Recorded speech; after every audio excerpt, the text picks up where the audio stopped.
शादी की तीसरी रात थी और दुल्हन के दिमाग पर मानो खून सवार था। उसके दिमाग में कुछ और ही चल रहा था और वो दूल्हे को प्यार करते हुए बेड पर लिटाती है, लेकिन उसके बाद वो दूल्हे के प्राइवेट पार्ट पर ताबड़तोड़ हमले कर देती है। दूल्हा की हालत गंभीर हो जाती है, वो वहीं पर बेहोश हो जाता है और फिर उसके बाद दुल्हन जितना भी जेवर था, पूरे घर के जो गहने थे, वो सब लूट कर सबको इकट्ठा कर कर आधी रात को ही फरार हो जाती है। सुबह होती है, कोहराम मच जाता है, दूल्हे को हॉस्पिटल लेकर पहुंचते हैं और रात से लेकर सुबह की पूरी कहानी पुलिस छानबीन में और जो परिवार के लोग थे कि आखिर ये लड़की कहाँ की थी, शादी कैसे हुई थी, वो जो पूरी कहानी बताई जाती है। तो उसके बाद और बड़ा खुलासा होता है, लेकिन दुल्हन ने ऐसा क्यों किया, वो वजह सुनकर आप भी हैरान हो जाएंगे। तो चलते हैं और आज की जो घटना है उसको शुरुआत से जानते हैं आखिर तक। तो दोस्तों, मेरा नाम माज है, उम्मीद है कि आप सब अच्छे होंगे, सुरक्षित होंगे। और जो आज की घटना है वो उत्तर प्रदेश के कानपुर की और वहीं का बिल्हौर थाना है और उसी थाने के अंतर्गत एक महाराणा नगर प्रताप नगर इलाका है और उसी इलाके का रहने वाला रमन, जिसकी उम्र लगभग 28 से 30 साल हो चुकी थी, लेकिन अभी तक उसकी शादी नहीं हुई थी। वजह ये थी कि रमन का जो चेहरा है वो थोड़ा सा अलग सा है, जो किसी को पसंद नहीं आता। जितने भी रिश्ते आते हैं, लड़की वाले देखकर रिजेक्ट कर कर चले जाते हैं और रमन के परिवार के लोग रमन की शादी के लिए लगभग 2-3 साल से परेशान थे। कभी रिश्ता हो भी जाता था तो शादी के रिश्ता होने के बाद वो टूट जाया करता था। परिवार के लोग बड़े परेशान कि शादी कैसे होगी। दूसरी तरफ जो रमन, वो भी बड़ा परेशान कि उसकी शादी क्यों नहीं हो रही है और हर कोशिश में लगे हुए थे वो कैसे भी कर कर रमन की शादी हो जाए। वहीं जो रमन के पिता हैं महेश गुप्ता, वो 3 बिचौलियों से बातचीत करते हैं, बोलते हैं कि देखो हमारे बेटे की शादी करवा दो, जो तुम मांगोगे वो हम तुम्हारी पूरी डिमांड करेंगे। उसमें से एक बिचौलिया रमन के पिता महेश गुप्ता को बोलता है कि देखो एक लड़की बहुत ज़्यादा सुंदर है और उससे हम आपके बेटे की शादी करवा देंगे, लेकिन उसके लिए आपको 1 लाख रुपए मुझे देने पड़ेंगे। अब जो रमन के पिता हैं भाई, वो तो तैयार हो जाते हैं। जब जो बिचौलिया था वो फ़ोटो दिखाता है रमन को कि देखो लड़की देख लो, और जैसे ही रमन लड़की को देखता है तो मानो रमन फिसल जाता है, क्योंकि लड़की बेहद ज़्यादा सुंदर थी। रमन के पिता देखकर भी बेताब हो जाते हैं कि जल्द से जल्द इस लड़की से हमारे बेटे की शादी करवा दो, और वो 1 लाख रुपए उस बिचौलियों को दे देते हैं। वहीं जब बिचौलिया था वो बताता है कि देखो ये जो लड़की है इसका नाम सोनल है और ये आजमगढ़ का जो जोखरा इलाका है वहाँ की रहने वाली है। इसके पिता बेहद ज़्यादा गरीब हैं, इसलिए शादी के लिए थोड़े बहुत पैसे और देने पड़ेंगे और तुम डायरेक्टली बात कर लेना।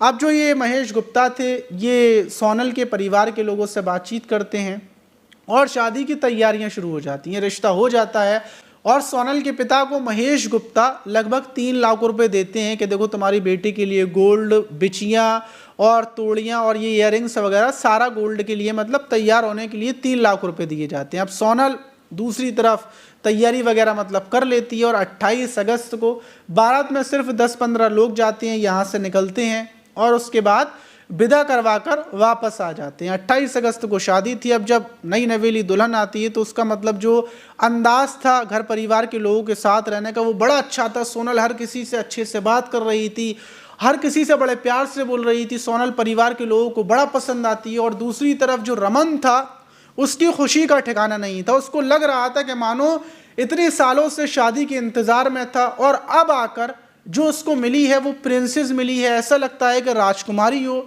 उसकी खुशी का ठिकाना नहीं। गांव वाले हर कोई उससे बोल रहा था कि रमन के तो भाग्य खुल गए, इतनी सुंदर दुल्हनिया मिली है। और रमन शादी की पहली रात, दूसरी रात बड़े अच्छे से गुजारता है। वहीं 30 अगस्त की जो रात होती है, 30 अगस्त को जब रमन कमरे में पहुंचता है तो जो सोनल थी वो उसको एक दूध देती है, बोलती है कि दूध पी लो, तुम्हारे अंदर बहुत ज़्यादा कमज़ोरी आ गई है।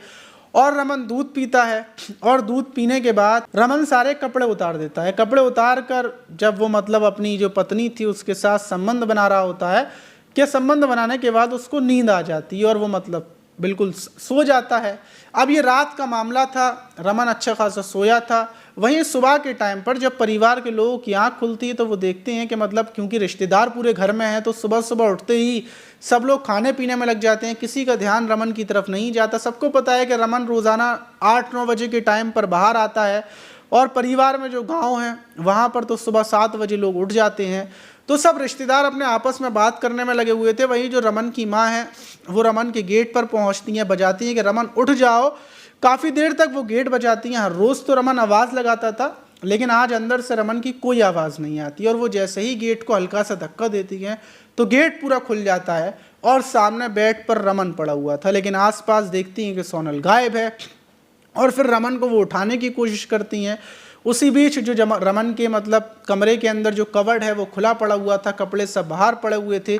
सोनल को पूरे घर में ढूंढा जाता है, सोनल गायब। और उसके बाद जब घर की जो तिजोरी है और जो लोग अपने अपने बैग देखते हैं तो पता चलता है कि वो सब गायब है, जितना भी जेवर है वो सब गायब है, और रमन बेहोशी की हालत में पड़ा हुआ है। परिवार के लोग रमन को हॉस्पिटल लेकर भागते हैं और साफ समझ जाते हैं क्या दुल्हन फरार हो चुकी है सारे जेवर लेकर, और रमन को क्या हुआ है। सबसे बड़ा सवाल ये भी था। हॉस्पिटल में लेकर पहुंचते हैं, रमन का ट्रीटमेंट स्टार्ट होता है और पता चलता है कि जो रमन है, रमन के प्राइवेट पार्ट पर बड़ी गंभीर चोटें हैं, क्योंकि रमन का जो प्राइवेट पार्ट था उसमें घूंसे मारे गए थे, उसको हाथ से मतलब पूरा तोड़ सा दिया गया था, जिसकी वजह से जो रमन है उसको बहुत ज़्यादा तकलीफ़ में था। और होश में आने के बाद रमन ये भी बताता है कि जो दूध का गिलास दिया था उसमें नशीली गोलियां मिली हुई थी, जिसे पीकर वो बेहोश हुआ था। और डॉक्टर्स ने रमन का जो प्राइवेट पार्ट देखा तो उसकी नसों में बहुत ज़्यादा मतलब गंभीर दिक्कत हो चुकी है, क्योंकि रमन का जो प्राइवेट पार्ट है उसमें अंदर तक चोटें हैं। वहीं पुलिस, अब जो परिवार के लोग थे उन्हें पता चलता है कि वो लूट के शिकार हो चुकी हैं। जो नई नवेली दुल्हन थी वो सारा जेवरात लूट कर भाग चुकी है, और वो यहाँ पर शातिराना प्लानिंग से ही ये शादी हुई थी। वहीं पुलिस बिचौलियों को ढूंढने में लगती है, बिचौलियों को गिरफ्तार कर लिया जाता है। दूसरी तरफ जब सोनल के परिवार के बारे में पता किया जाता है तो पता चलता है कि सोनल का घर किराए का था। सोनल का जो परिवार जो सोनल ने बताया वो फेक था। सोनल एक लुटेरी दुल्हन थी जिसने रमन का सब कुछ लूट लिया, और रमन को ऐसी तकलीफ़ दी है कि शायद ही रमन का जो प्राइवेट पार्ट है वो सही हो पाए, क्योंकि चोटें अंदर तक बहुत गहरी हैं। और दूसरी सबसे बड़ी बात कि रमन ने जो पैसा जोड़ा था, जो उसके सपने थे, वो सब कुछ चूर चूर हो गए। अब शायद ही ज़िंदगी में रमन वापस आ पाए उस ज़िंदगी में जो वो जीना चाहता था, खुशी के साथ। रमन के जो पिता हैं महेश गुप्ता, उनका कहना ये है कि उस लड़की ने हमारे साथ विश्वासघात किया, उसने हमारा सब कुछ लूट लिया, हमारी इज्जत पूरे गांव में मिट्टी में मिल गई है, और हम इतनी तकलीफ़ में हैं कि हम बता नहीं सकते। सारे मेहमान जो रिश्तेदार आए हुए थे, घर के अंदर जो शहनाइयाँ बज रही थी वो बंद भी नहीं हो पाई थी कि उससे पहले ये कांड हो गया। पूरे गांव में एक बवाल सा मचा हुआ है, चर्चा का माहौल है, हर कोई हैरान है, हैरत में है कि भला ऐसा कैसे हो सकता है। लेकिन इस टाइम पर कुछ भी असंभव नहीं है, सब कुछ संभव है। आप इस घटना पर क्या बोलेंगे कमेंट बॉक्स में ज़रूर बताइएगा।